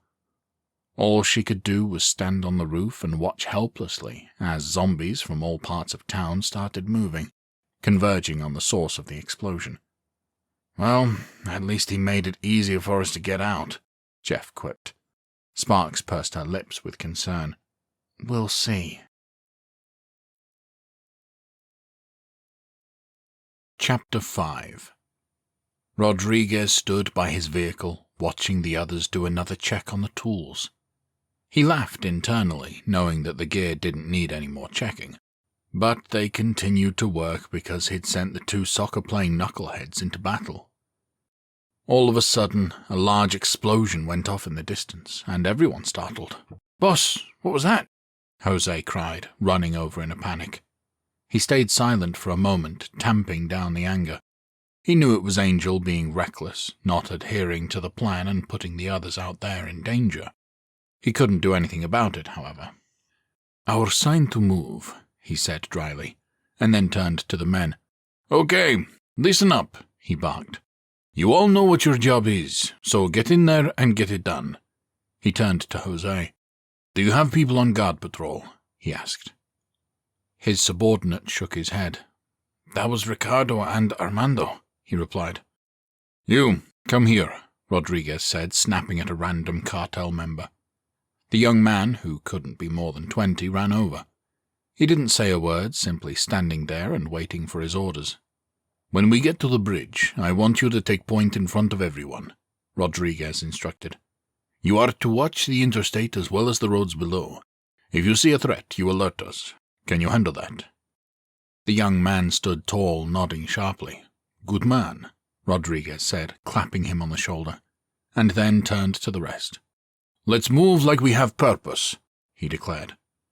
Everyone hopped into their vehicles and took off towards the bridge. Jose was in the lead vehicle, the others close behind. As they approached, there was a smattering of ghouls milling about. Some were over by the side of it, attracted by the noise and rising a cloud of smoke in the distance. Jose didn't slow down, opting to speed up instead, smacking into a few of the ones on the bridge and eliminating them quickly. He jumped out of the driver's seat, another man popping out of the other side, and they grabbed some heavy-duty tools out of the back and rushed over to the distracted zombies. Some of them began to turn, but with the majority of their attention focused elsewhere, they were quickly eliminated. The young man got out of his vehicle, racing to the front of the pack and setting up shop. He looked down the interstate, not seeing much of anything. He ran to the other side, checking the road below. On the southern side there was nothing, which wasn't a surprise given there were only a few buildings on that side. To the north were a significant number of ghouls, maybe 100 or so. However, They were all working their way north. He turned and gave Rodriguez a thumbs up, and his superior nodded in acknowledgement. Rodriguez stood by his vehicle, watching as the cartel members leapt into action. 2 teams came together, grabbing tools and blowtorches out of trucks, each going to one side of the road. They immediately began working on the metal barricades just after the bridge, destroying the joints so they could move the heavy metal pieces. Ultimately, they'd be assembled in the middle of the road in a V-shape, like a giant cowcatcher. While they worked on that, others approached the bridge itself and began using a combination of sledgehammers and other heavy pieces of construction equipment to start ripping down the concrete barrier on the sides, which would allow the ghouls trapped by the barricade to push over the edge. Rodriguez knew this wasn't going to end the threat, but he hoped it would at least buy them an hour or 2 so that more defenses could be set up. As he stood and watched the group work, it dawned on him that he had an opportunity to break away. With nobody near him, he pulled out his walkie-talkie and cupped a hand around it, murmuring into it. Jose glanced back and spotted him, and Rodriguez waved him over. "I have to respond to a call," he said. "I will not be long." "I can have someone go with you for protection," Jose said, turning around to find someone, but his superior grabbed his arm. "That won't be necessary," Rodriguez insisted. "There is no danger." "Are you sure?" Jose asked, chewing his bottom lip. His superior didn't respond, simply fixed him with a glare that asked him if he really wanted to question his authority. The man withered underneath the hard stare and raised a hand. "Okay, sir," he said firmly. "I will stay on the men and make sure we get this done quickly." "Very good," Rodriguez said, clapping him on the shoulder. "I will make sure Tiago hears of your exploits." Jose grinned widely and then ran back into position. Rodriguez hopped into his SUV, popping it into reverse and speeding back down the interstate. He kept his eyes trained to the side of the road, looking for the bushes that had contained the hidden vehicle. It didn't take long, only a few miles before he reached it. As he pulled off the road, he honked the horn a few times. When nobody emerged, he shut off the vehicle and slowly stepped out. As soon as his boot hit the ground, Hammond and Whitaker burst out from behind cover, several yards apart, guns trained on him. As soon as they realized who he was, they lowered their weapons. "We're good, Landry," Hammond called. "Come on out." The private emerged from the bushes, stumbling a bit as a branch clipped his foot. He muttered to himself as he regained his balance. "Quite the hiding place you have there," Rodriguez said dryly, raising an eyebrow. Hammond waved a hand around his head. "As you can see, we didn't really have a whole lot to work with," he replied. "You're lucky I'm the only one who noticed," Rodriguez quipped. "About time we had something go our way," Whitaker said with a sigh. "Is the vehicle in good shape?" Rodriguez asked. Hammond nodded. "Yes, pristine condition and ready to roll out," he replied. "When are we doing this?" "I'm going to have them work until sundown," Rodriguez replied. "I will try and delay them as much as possible, but if I wait too long, I run the risk of tipping someone off." The sergeant nodded again. "Fair enough," he agreed. "How do you want to play it?" "I've sent out several scouts to various areas," Rodriguez said, "so it won't be unexpected for another vehicle to join the caravan. When you see us go by, wait 5 minutes before you pull out. That way you'll catch up to us, and it won't look suspicious." "What's your speed?" Hammond asked. Rodriguez pursed his lips. "Good question," he replied. "I'll keep it at 50 until you join up. Just don't come up too quickly, or it might put some of the men on edge. Last thing we want is years of battle experience kicking in." "Trust me, we know all about that," Hammond muttered. "How are we looking at the safe house?" Whitaker asked. "It is ready for your arrival," Rodriguez assured her. "My associate, Marcella, is waiting for you, and will have details on your man's location, as well as some supplies to make the mission easier." Hammond pressed his palms together. "We appreciate that," he said. "That's not all," Rodriguez continued, raising a hand. "I have been tasked with setting up a viewing party for Tiago Rivas. He wants to watch the zombie horde move through town." Landry punched a fist into the air. "Looks like we get to kill 2 birds with 1 stone on this trip." "Ideally, yes," Rodriguez said slowly. "However, it is going to require some cooperation on your part." Landry cocked a brow. How so? Well, for starters, the cartel member said, raising a finger, you are going to have to leave your man. Mathis, Landry cut in. His name is Mathis. Rodriguez shook his head, offering a regretful gaze. Apologies, he said. You are going to have to leave Mathis locked up until just before Tiago is exposed. Landry growled, but Hammond reached out and put a hand on his arm. Let the man talk before you start throwing a temper tantrum, the sergeant scolded. Landry clenched his jaw and crossed his arms, nodding for them to continue. Tiago already suspects me of being behind the first attempt on his life, Rodriguez explained with a sigh. If you break Mathis out before his viewing party, he's not only going to cancel his outing, but he's going to take it out on me. And once he's done with me, he's going to set Angel loose on Fabens. So unless you are prepared to fight an all-out war that you will lose, you need to follow my timeline. Hammond pursed his lips and glanced at Landry, who begrudgingly nodded in acceptance. Based on what you've told us, the sergeant said slowly, I'm guessing it's safe to assume the bridge viewing is going to be a trap? Rodriguez nodded. I think that is about as likely as the sun rising in the east tomorrow morning. Do you have a location yet? Hammond asked. Rodriguez shook his head. I don't, but I will have one this evening, he replied. I will pass a message to you through Marcella, so you will know shortly after I know. The sooner the better, the sergeant said. I understand, Rodriguez replied with a nod. If you need something else, don't hesitate to ask Marcella. She is well connected and can get you whatever you need. Landry grinned. How about an armed predator drone? He drawled. She could, but not in the time frame you need, Rodriguez replied dryly. I must be getting back. We'll be ready when you come by, Hammond said. Rodriguez nodded.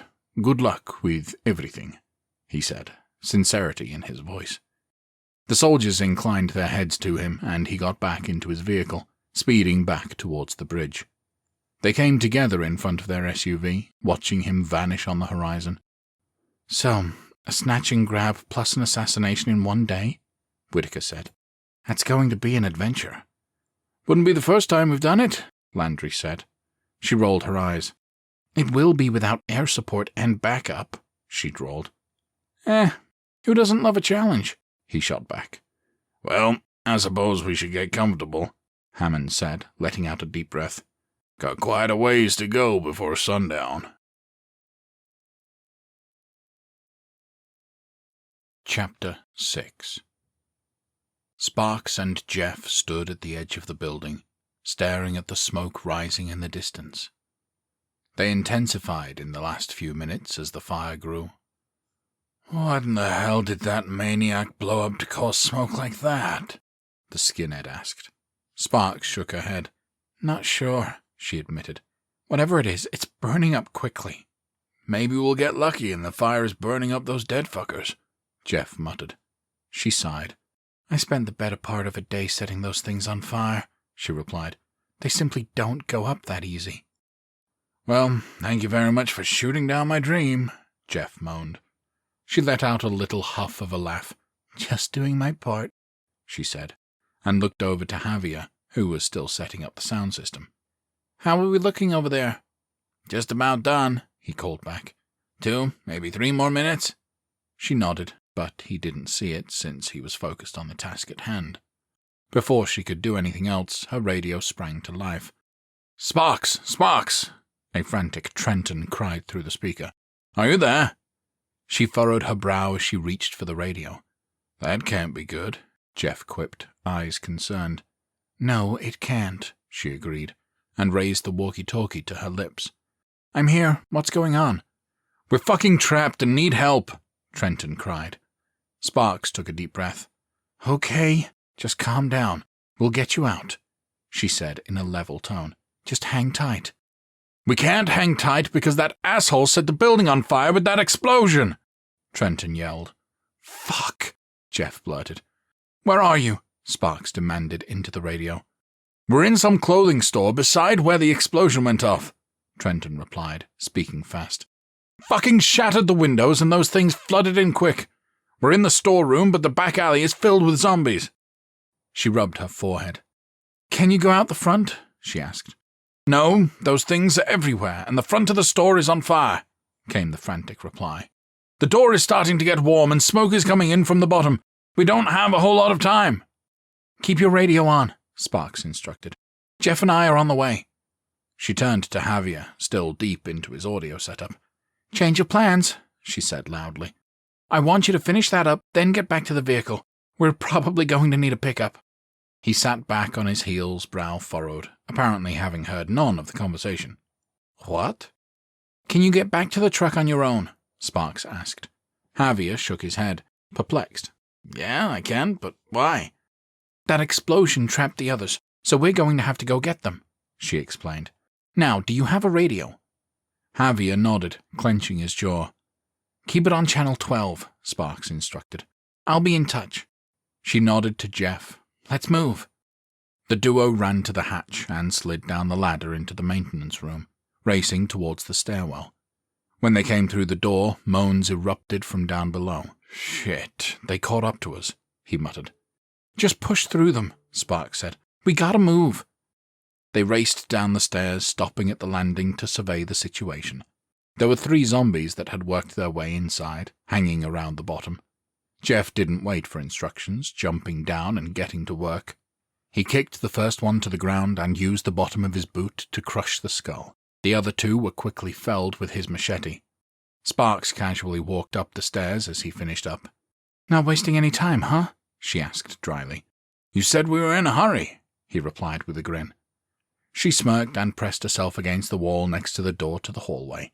She peered out, seeing a few zombies to the left. We're on the back wall of the building, she whispered.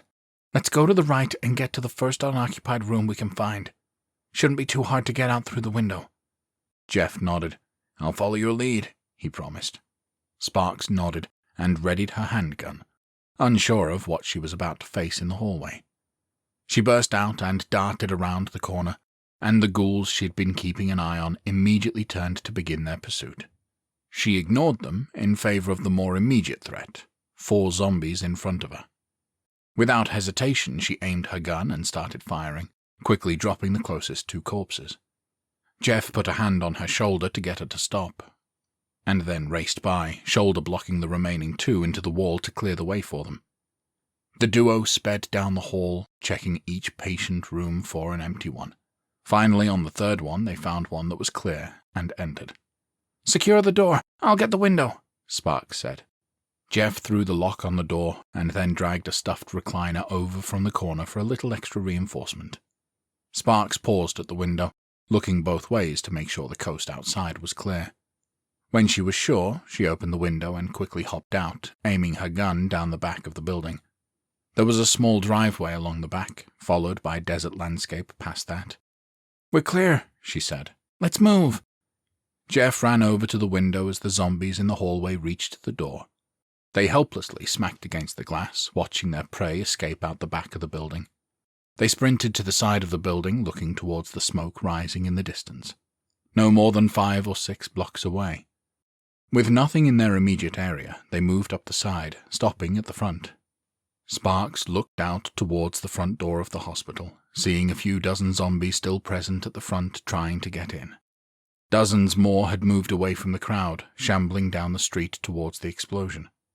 She scanned the area, seeing one of the side streets, the next block up, only had a few creatures headed towards it. We need to go up a block, she murmured. Jeff nodded, but before they could move, the music kicked up from the roof. Almost immediately, several ghouls that had been wandering away turned around. A few of them immediately spotted the duo at the corner of the building. Fuck my life, man, Jeff grunted. Just not our day. Before Sparks could respond, another large explosion racked the ground, this one only about 3 blocks away. Most of the zombies that had turned towards the hospital turned back around, heading towards the next big thing. Sparks growled. Trenton is going to have to hold out a little longer, she snapped. We need to pay that asshole a visit first. The skinhead cracked his knuckles and grinned. About damn time, he said. Just don't kill him, she said. Jeff sighed dramatically. Fine, he said. I'll just make him wish he were dead. Sparks led him out from behind cover, racing to the north to the next side street. The music had gotten the attention of a few ghouls there, and they became excited with moans and snaps at the sight of the two walking fresh meat bags. Knowing time was short, Jeff and Sparks simply ducked around them, leaving plenty of space between them and the creature's outstretched arms. As they made the turn onto the house-lined street, they spotted a few dozen ghouls walking to the west, all headed towards the various explosions. The duo stopped in a yard with plenty of space between them and any zombies. "Shit, there's a lot of them," Jeff muttered.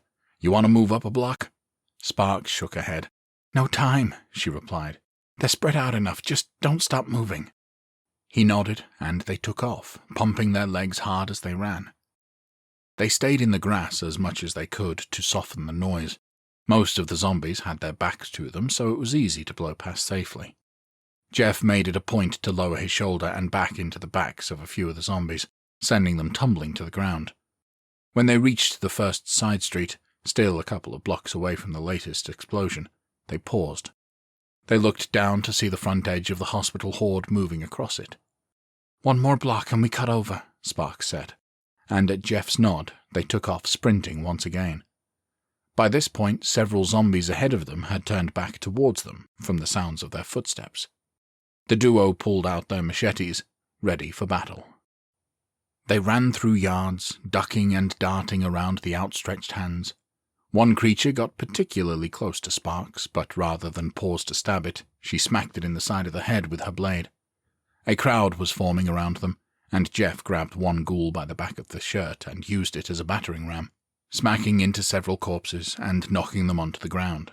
Sparks leapt over a fallen ghoul, and they continued to run, making it to the next side street with little problems. She looked down the road. "Next block's clear," she announced. "Come on, we're good." They reached the next block, and there were some small storefronts along the road. Sparks looked to the left, seeing the hospital horde lumbering along, still the better part of a block away. To the right, Angel and his two cartel underlings set up another massive tripwire that stretched completely across the street. 2 blocks behind them, a crowd of ghouls formed around the burning building that Trenton was still trapped in. The duo raced up towards the men. They didn't have long, and their footsteps hit the pavement hard, putting the cartel members on edge. They whipped around with their guns up, and both Sparks and Jeff raised their hands, skidding to a stop. Angel appeared from behind a large tree with a large canvas bag slung around his shoulder. "Why have you stopped working?" he demanded to his men. They lowered their guns and simply pointed to Sparks and Jeff, and when he spotted them, he smirked. "Oh, you've come to see how a real warrior gets things done?" Jeff growled and rushed him, shoving him back. Angel fell down on his ass, and the 2 men raised their guns again, but he raised his hand to stop them from firing. "Your arrogance is getting my man killed!" the skinhead barked, pointing a finger. "And 2 of yours!" He moved forward, but Sparks grabbed his arm to keep him back. Angel laughed, shaking his head and propelling himself up on his elbows, lounging on the ground. "They're weak links," he drawled. "If they can't hack it out here, then they don't deserve to live in safety." His eyes were amused as he found Jeff's raging stare. "You have quite the fire in your eyes. You have that look when you're fucking my woman?" Jeff clenched his fists, but Sparks leapt in front of him, pressing her palms against his chest. "We don't have time for this," she said firmly, and glared at him until his shoulders relaxed, then turned around and headed over to Angel, kneeling down beside him. "Oh, you're finally ready to take on a real man," he drawled with a sneer. She didn't speak, simply reaching for his fallen explosives bag and digging around inside.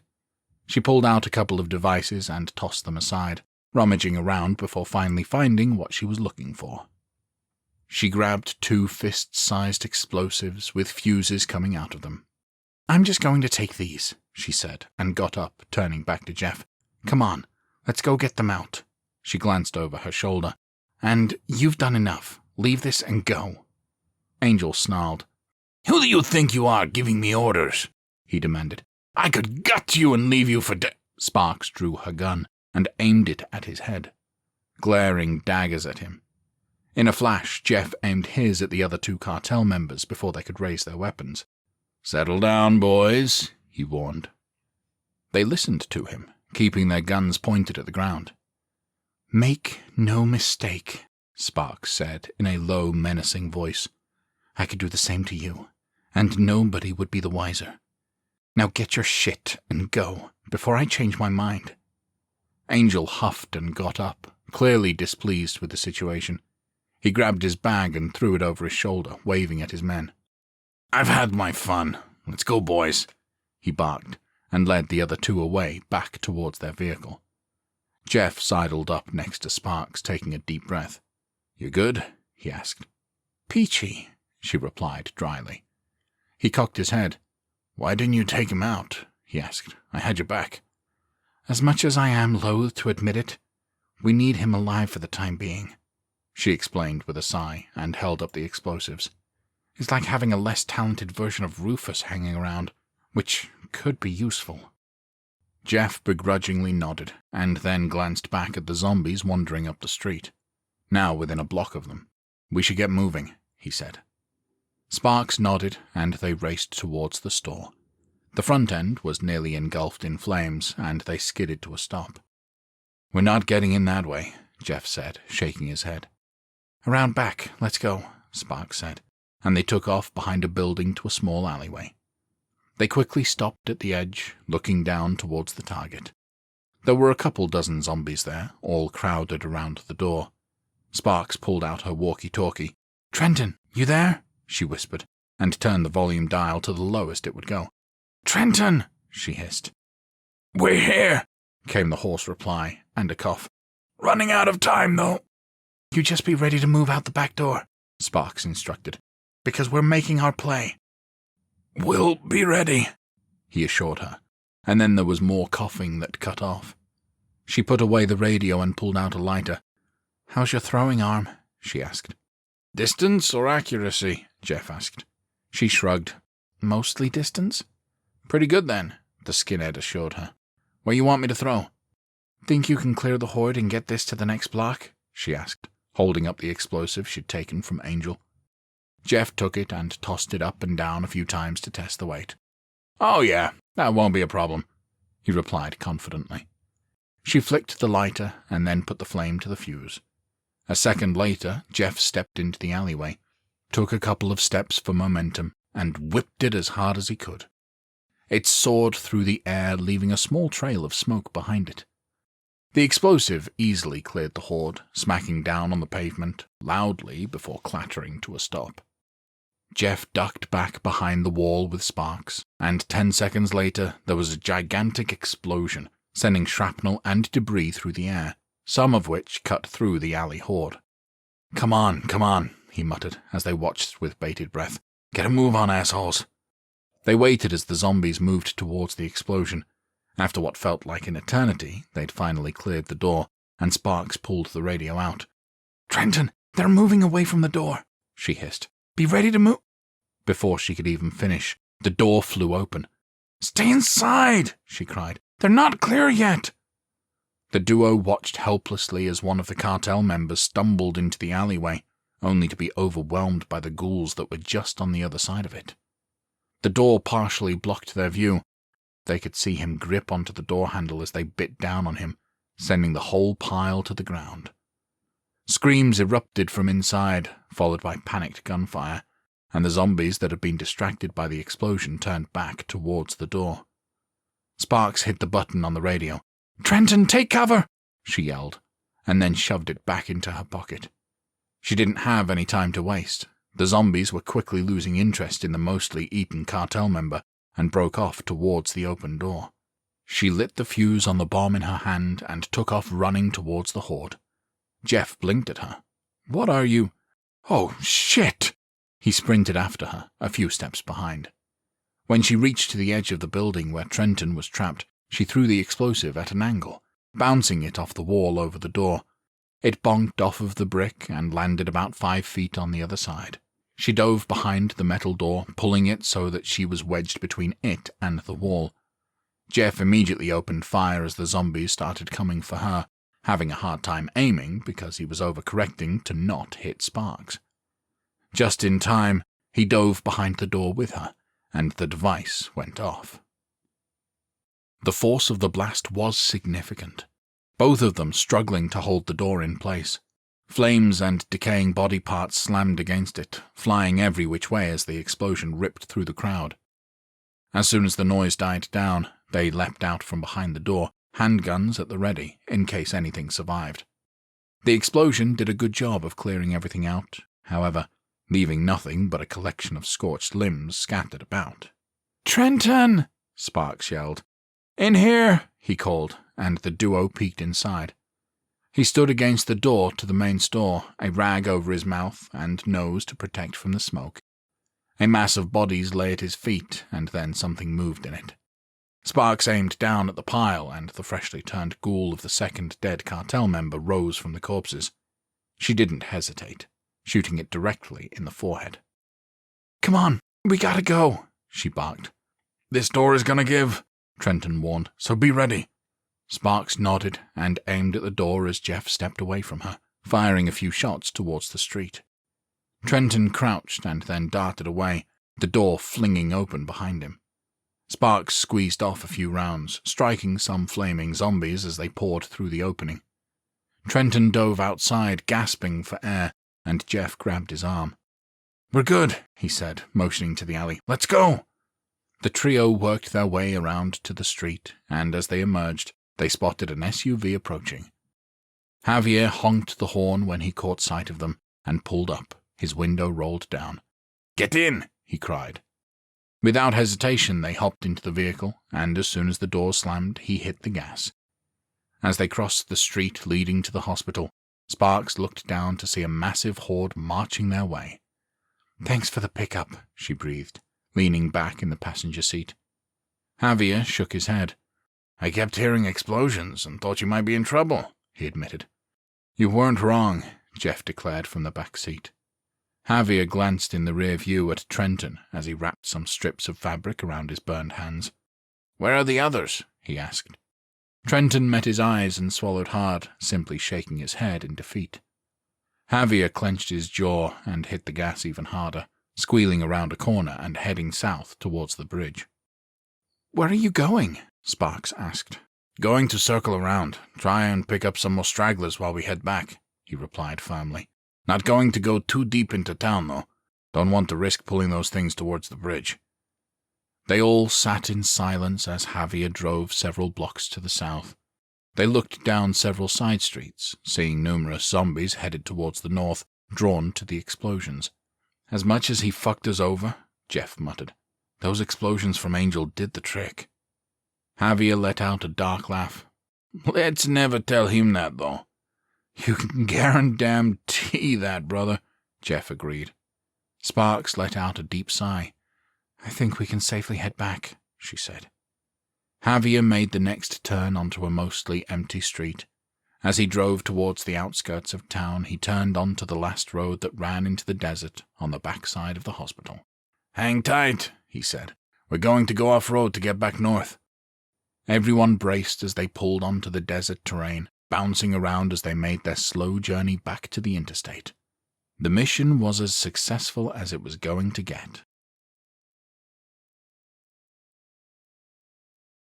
Chapter 7. It had been several hours since the last explosion had racked the small town.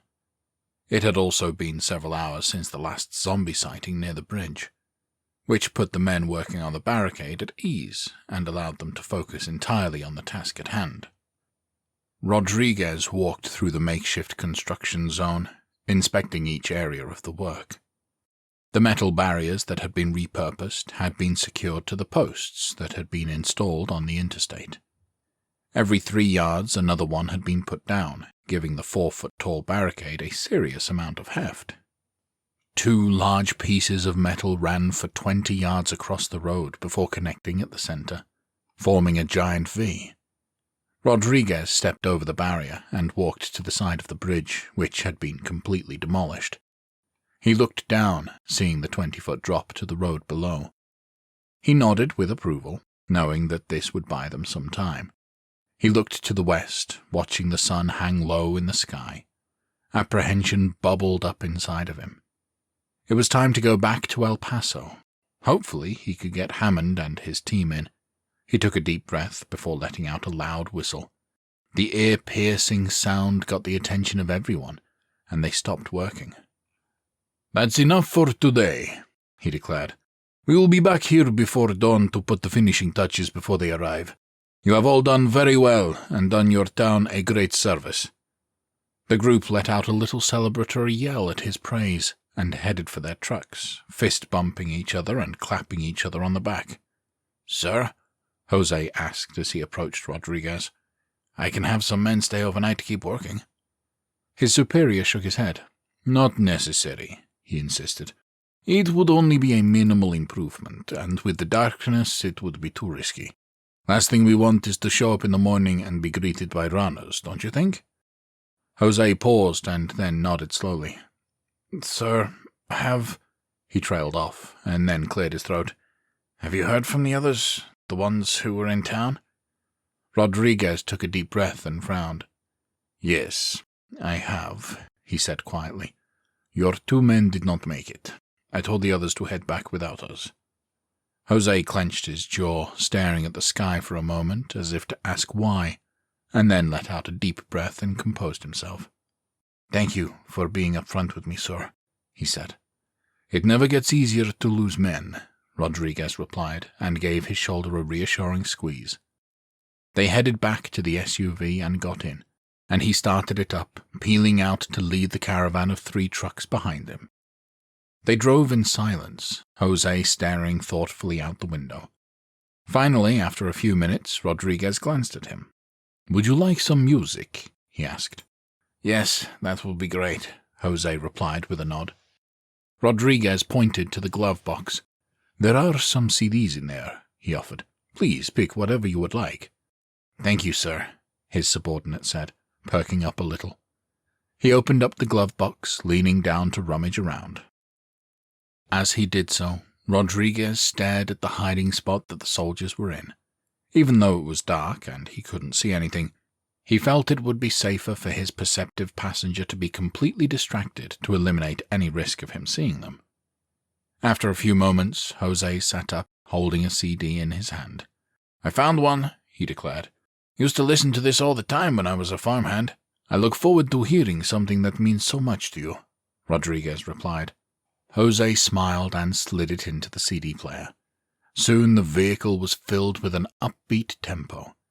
He started to sing along, and even with all of the tension wringing his muscles dry, Rodriguez couldn't help but smile. The world may have gone to hell, but it was nice to see someone genuinely having a good moment. The drive was a peaceful one, Jose bobbing his head and singing along. A few songs in, however, a panicked call came through the walkie-talkie on the dashboard. "Boss, we have incoming!" somebody cried. "Coming up fast from the rear!" Jose turned down the music as Rodriguez grabbed the radio and pushed the button, speaking in a cool, calm tone. "Is it one of our vehicles?" he asked. There was hesitation, and then the man replied, "It looks like one of ours." Rodriguez sighed heavily. "It's just one of the scouts I sent out this morning," he said firmly. "They knew we were headed back at this time. It is nothing to worry about." "Are you sure, boss?" the man asked, paranoia filling the speaker. "We can stop and inspect." Rodriguez growled into the radio. "Are you questioning me?" he demanded. "What is your name?" "I'm sorry, sir," the man stammered back. "It's a scout." "Good," Rodriguez snapped. "Now keep this line silent, unless it is a real emergency." There was no response, likely out of fear, and the line went dead. The vehicle was silent, and Jose didn't move at all in his seat. Rodriguez side-glanced him, seeing that he was tense, and he offered a smile. He reached over and turned the volume back up on the radio and hit the back button to start the song over. "I could never listen to a song and truly enjoy it unless it starts from the beginning," he said casually. "Coming in at the middle just makes me feel like I missed something." Jose smiled back, relaxing. "I agree, boss," he admitted. "Just doesn't feel complete." They lapsed back into quiet, letting the music fill the vehicle. Rodriguez breathed an internal sigh of relief that the first part of the challenge was completed. He couldn't let himself get too complacent, though. They still had to get past the barricade and into El Paso. Chapter 8. Hammond drove along in the back of the caravan, on high alert. The trio had been tense for the past hour, carefully driving and keeping pace with the caravan. Their anxiety grew and grew at the sight of mileage signs to El Paso counting down. "I still can't believe we're going to let Mathis be tortured for another couple of days, just to appease these assholes," Landry finally declared from the back seat. Whitaker glanced back at him from the passenger seat. "I think if you could ask Mathis, he would be okay with it," she said. "Are you for real right now?" Landry blurted, glaring at her. "You think he would be okay with being tortured for a couple of days?" She nodded. "Absolutely," she replied, raising a finger.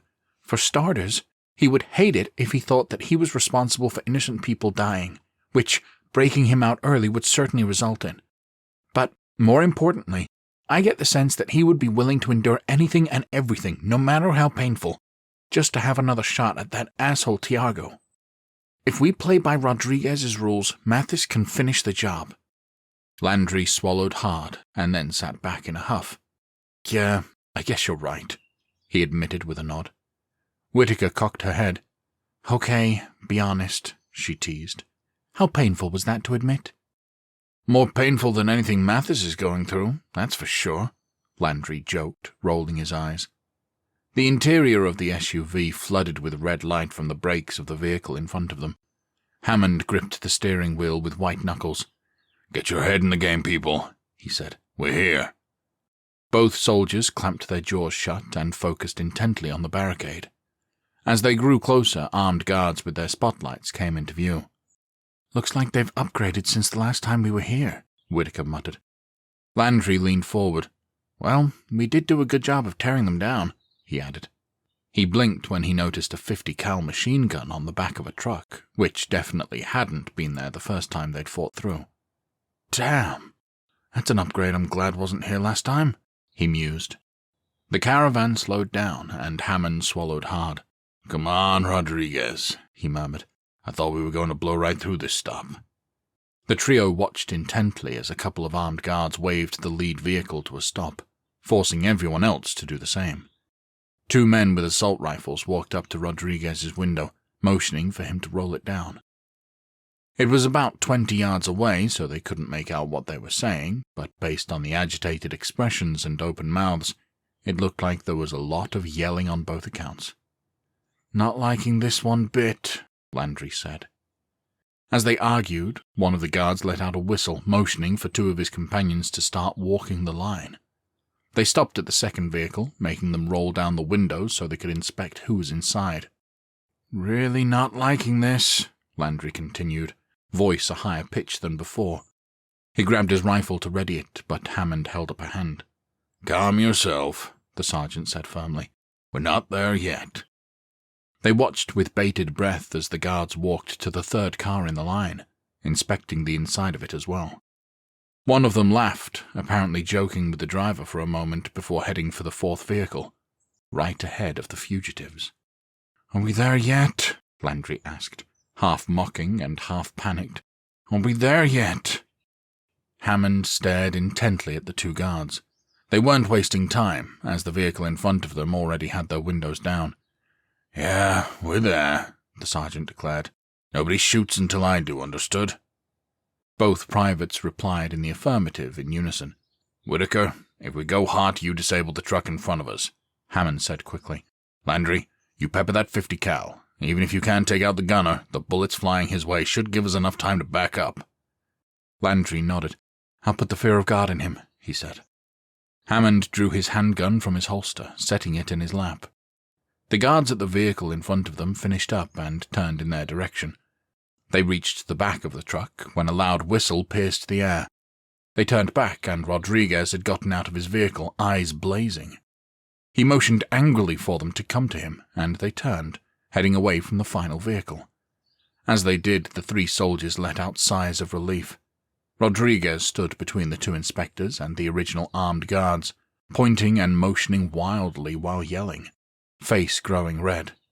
He laid into them for a full minute, not stopping to breathe. Anybody make out what he's yelling? Landry asked, raising an eyebrow. Whitaker strained her ears. Hard to make out, but something about how dare they question his authority, she said, and paused to listen again. And something about being sent to fight with nothing more than a piñata stick. Landry barked a laugh. That doesn't sound fun, he quipped. Finally, after a complete and total verbal takedown, Rodriguez waved his hand, and the guards slunk back to their positions with their tails between their legs. He got back into his vehicle and fired it up, moving the caravan quickly through the barricade. The soldiers remained tense as they pulled through, hoping that the tint on the windows and the low light were enough to conceal their identities. As soon as they cleared it, Landry looked through the back windshield, studying the men they were leaving in the dust. "Doesn't look like they saw us," he said, finally relaxing his grip on his gun. "Good," Hammond replied. "Now we just have to figure out where the hell we're going." Whitaker pulled out the map from the glove box, poring over it to find the safe house. After a moment, she trailed her finger along the course. "Not this exit, but the next," she said. Hammond nodded and continued along the caravan. He slowed down a bit, putting a little distance between them. When the exit got close, he cut over at the last minute, making sure that if the truck in front of them wanted to follow, they wouldn't be able to quickly enough. When they got off the interstate, he screamed around a corner into a nearby neighborhood, pulling onto a side street and cutting the lights, just in case they were followed. After several moments of waiting with no activity, the soldiers relaxed and Hammond glanced at his passenger. "Where are we going?" he asked. Whitaker pointed out the window. "Hang a left at the next street," she instructed. "Then a right 4 blocks up." He pulled out from where he'd hidden, and then slowly drove along the street with the lights still off. They scanned the neighborhood, which showed signs of neglect. There were several corpses scattered about the ground, which appeared to have been gunned down and just left to rot. The worst part was that it was unclear whether they'd been undead or alive when they'd been put down. Landry spotted some movement around the edges of a house, and he leaned forward. "How are there zombies inside the perimeter?" he demanded. "Look closer," Whitaker said, motioning to the shadows. He strained his eyes and then realized the ghouls had chains around their necks, holding them in place like guard dogs. "That's a rough way to spend the afterlife," he muttered, shaking his head. Hammond made the turn onto the target road. "What's the house number?" he asked. "Let's see, it's—" Whitaker trailed off, running her finger along the map, and then looked up when they saw a garage door opening a few houses up. "Probably that one." The sergeant made the turn into the garage. As soon as they crossed the threshold, the door closed behind them. The soldiers kept their weapons at the ready, aware that this could be a trap, and not wanting to be too careful. They got out of the vehicle, and the side door leading into the house opened, revealing a tall Latina looking to be in her mid-30s. "I was beginning to wonder if you had made it past the barricade," she declared, putting a hand on her hip. Hammond lowered his gun. "It was a lot closer than we would have liked," he admitted. "Seems to be the way the world goes these days," she said with a sigh. "Please, come inside." The soldiers followed her into the house. The interior was well lit, which surprised them considering how dark it was from the outside, but they realized the windows had all been completely blacked out. "I have a casserole baking that will be done in half an hour," she said. "In the meantime, please sit and make yourselves comfortable." The soldiers looked around the nice, clean living room, complete with bottles of water set on the coffee table. They shrugged at each other and took a seat in the inviting space, finally kicking back. "I didn't expect there to be power," Hammond said, and picked up one of the bottles. "Or cold water," he added, cracking it open with a smile. "I managed to procure a small generator for this operation, Sergeant Hammond," the woman said from the doorway, leaning against the frame and crossing her arms. Hammond blinked at her, surprised she already knew his name. "Don't look so surprised," she said wryly. "I am very good at what I do. You must be Whitaker, and you must be Landry. I am Marcella." The soldiers nodded, offering smiles as they cracked open their water bottles. "Now, with that out of the way," Marcella continued, straightening up, "let me give you the rundown of things. Tomorrow is planning day. I have detailed maps of the area where they are holding Mathis captive, as well as detailed blueprints of the building in question. Unfortunately, I do not have the security details, but based on my knowledge of the cartel, I can give you my best guess." Hammond nodded. Any information, even an educated guess, would be welcome, he said sincerely. And you will have it, she replied. Now, Rodriguez said he will send a runner tomorrow to deliver information about Diago's whereabouts for the day in question. Once we know the location, I will get what I can for you, but I'm afraid it will be of minimal help. I have pulled as much information as I can from the presumed targets, but trying to get any information after the target is selected will be dangerous. Diago has a lot of loyal men under him, and it will be difficult to avoid them. The sergeant shook his head. Don't worry, he assured her. This won't be the first time we've gone into battle essentially blind. Well, you may have to go in blind, she said with a smirk, but you won't be going in defenseless. She motioned for the group to follow her and led them to a spare bedroom. They stopped in the doorway, gaping in amazement at the stacks upon stacks of gear in there. Everything you need to accomplish the mission can be found in here, Marcella explained, motioning as she spoke. Surveillance equipment, explosives, and a heavy-duty hunting rifle for when you get Mathis back. I wasn't able to find his preferred model, but I tried to get the best comparable consumer-grade weapon I could. Hammond nodded firmly. As long as the sights are true, he'll manage, he said. That is good to know, she replied. Now, we have plenty of time to get prepared tomorrow. Tonight, we must rest. She led them back into the living room and then disappeared into the kitchen to check on the casserole, which was beginning to smell delicious to the hungry soldiers. Looks like we just might be able to pull this off, Landry said as he flopped down on the couch. Whitaker shook her head, taking a sip of her water. One step at a time, buddy. Hey, I'm just saying we've pulled off some minor miracles in the last 2 days, he replied, raising a palm to her. Feel like this is the beginning of a hot streak. She shook her head, pointing at him. Last time you said that, I had to spend 3 days in a spider hole with your smelly ass, she reminded him. Hey, not my fault they don't include deodorant in MREs, he replied with a shrug. She playfully gagged a bit, shuddering with extra drama as she relived the horror. Landry laughed, letting out all of the emotions from the day, until he was gasping for air and holding his belly. Even Hammond cracked a smile, shaking his head as the two bickered. It had been a difficult couple of days, but they'd managed to survive it. Hammond knew what was coming next would be the most difficult mission of their lives. Outmanned, outgunned, and with the fate of an entire town resting on their shoulders. The end. Up next, the Battle of Van Horn rages as the survivors struggle to combat the marching horde of zombies in Creeping Death Part 5.